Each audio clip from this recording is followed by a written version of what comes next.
దేవునికి స్తోత్రం, మీ అందరికీ వందనాలు. ఈరోజు యేసుప్రభు యొక్క మరి యొక్క మహిమ కార్యం చూద్దాం. మత్తయి సువార్త 8వ అధ్యాయము 5 నుంచి 13 వచనంలో.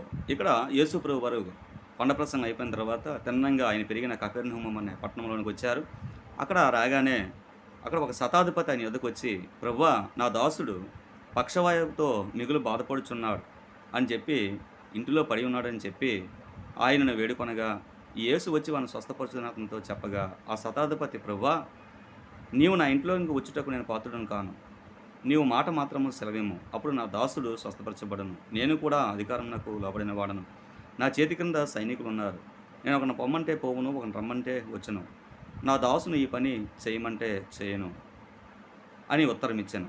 ఈ యేసు ఈ మాట విని ఆశ్చర్యపడి వెంట వచ్చుచున్న వారిని చూచి, ఇజ్రాయేలులో నెవనికైనాను నేనింత విశ్వాసం ఉన్నట్టు చూడలేదని నిశ్చయముగా మీతో చెప్పుచున్నాను.